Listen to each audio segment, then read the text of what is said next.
आपको स्वागत है मेरा चैनल में। मैं सुजीत राय।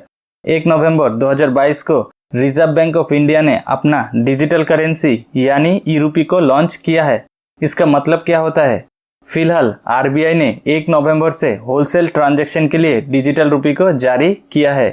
डिजिटल रूपी फिलहाल पायलट प्रोजेक्ट के तौर पर शुरू किया गया है। यहाँ पर पायलट प्रोजेक्ट का मतलब क्या होता है?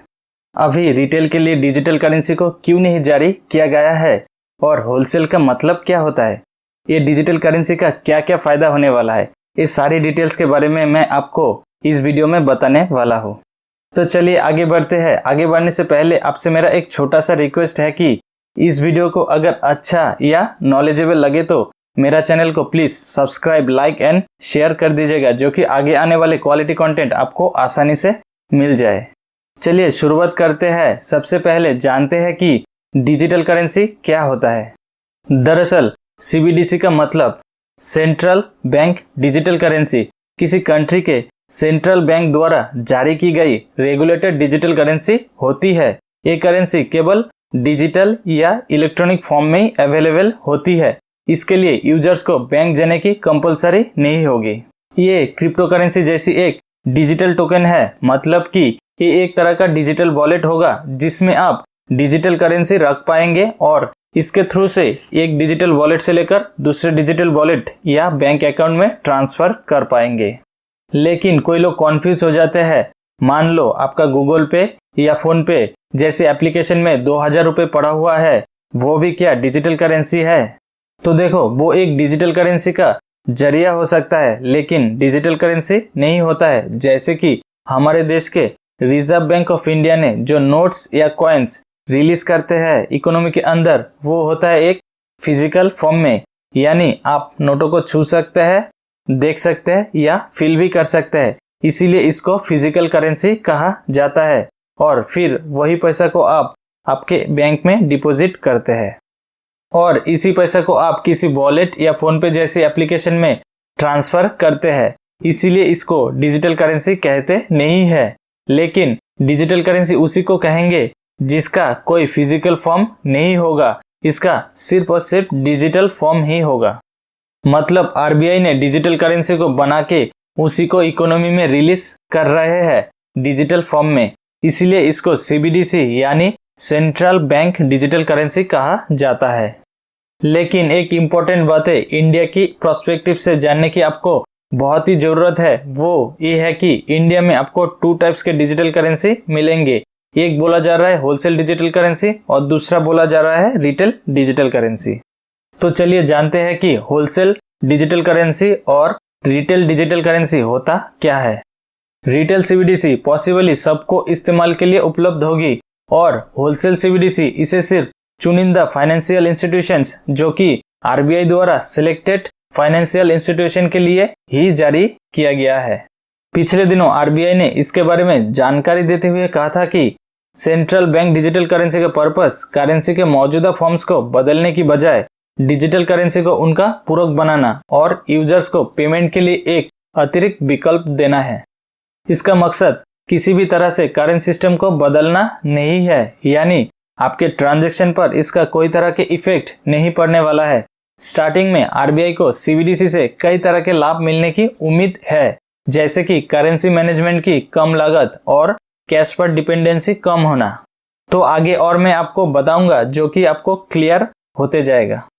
लेकिन 1 नवंबर 2022 को होलसेल ट्रांजैक्शन के लिए जो डिजिटल रूपी की पायलट प्रोजेक्ट लॉन्च किया है, इस साल फाइनेंस मिनिस्टर निर्मला सीतारमण जी ने बजट पेश करते हुए डिजिटल करेंसी का लॉन्च करने का ऐलान किया था।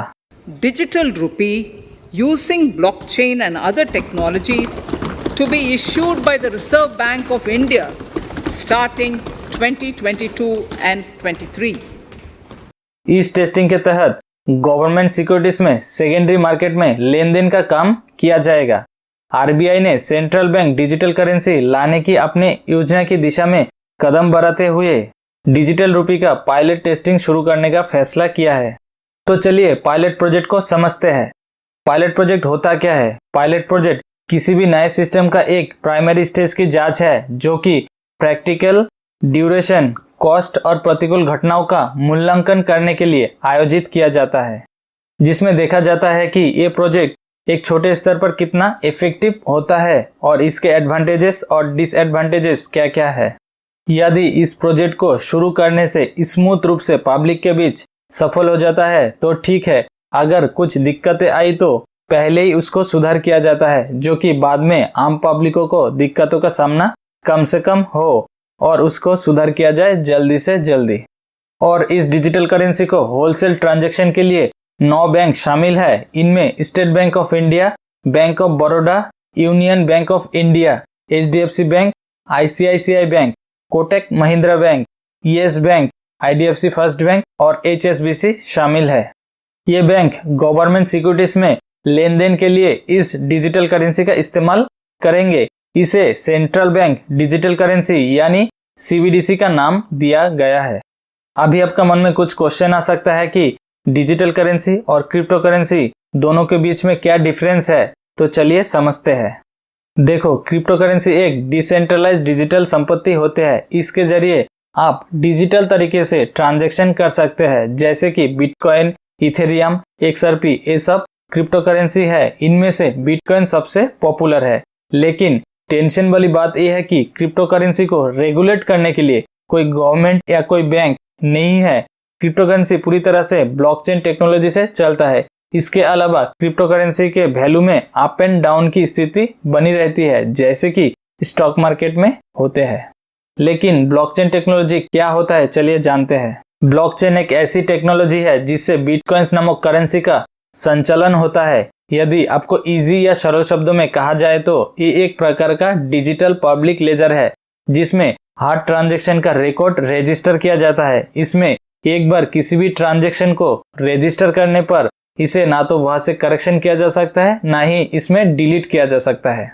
और डिजिटल रुपये को भी क्रिप्टो करेंसी की तरह ही डिजिटल तरीके से यूज किया जाएगा। लेकिन सबसे बड़ा डिफरेंस ये है कि ये पूरी तरह से रेगुलेटेड है।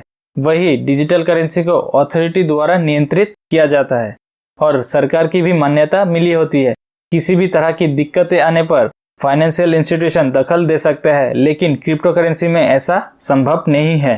वही डिजिटल रुपये में वैल्यू की अप एंड डाउन की स्थिति नहीं होगा। इसका वही प्रभाव होगा जो फिजिकल करेंसी का होता है। इसके अलावा आप डिजिटल करेंसी को कैश में भी बदल सकते हैं, जैसे कि आप किसी बैंक में जाकर डिजिटल करेंसी को कैश में भी कन्वर्ट कर सकेंगे। लेकिन क्रिप्टो करेंसी को किसी बैंक या इंस्टीट्यूशन से कैश में कन्वर्ट नहीं कर सकते हैं। आई होप कि आपको क्रिप्टो करेंसी और डिजिटल करेंसी की डिफरेंस को समझ में आया होगा। और डिजिटल करेंसी में क्या क्या फायदा है, देखो बहुत सारे फायदा होने वाला है। तो चलिए आपको एक एक करके फायदे के बारे में बताते हैं। पहला, आपको अपने पास कैश रखने की जरूरत कम हो जाएगी, या हो सकता है कि जरूरत ही ना पड़े अगर डिजिटल रुपये को आम लोगों के लिए शुरू हो जाएगा तो। दूसरा, डिजिटल करेंसी आने से गवर्नमेंट के साथ साथ बिजनेस और आम लोगों के लिए ट्रांजैक्शन की खर्चा कम हो जाएगी और डुप्लीकेट करेंसी की प्रॉब्लम से भी छुटकारा मिलेगा। तीसरा, पेपर की नोट की प्रिंटिंग के लिए जो हर साल खर्चा होता है गवर्नमेंट को, वो खर्चा बचेगा। चौथा, CBDC द्वारा मोबाइल वॉलेट की तरह सेकेंडों में बिना इंटरनेट की ट्रांजैक्शन होगा। बैंक अकाउंट से ट्रांजैक्शन का झंझट नहीं रहेगा। पांचवा, इसे आसानी से मोबाइल वॉलेट में रखा जाएगा। डिजिटल रुपये का इस्तेमाल आप कहीं भी कर सकेंगे। छठा, जिस तरह नोट पुराने हो जाते हैं, खराब हो जाते हैं या फट जाते हैं, डिजिटल रुपये में इस तरह की कोई प्रॉब्लम होगा ही नहीं। सातवां, डिजिटल करेंसी को फिजिकल तौर पर नष्ट करना, जलाया या फाड़ा नहीं जा सकता है। डिजिटल करेंसी सिस्टम इंडिया की डिजिटल इकोनॉमी को और मजबूत करेगी, जिसका बड़ा पॉजिटिव असर पूरी इकोनॉमी पर देखने को मिलेगा। आई होप कि ये जो क्रांतिकारी बदलाव हुआ है आपको मैं समझा पाया।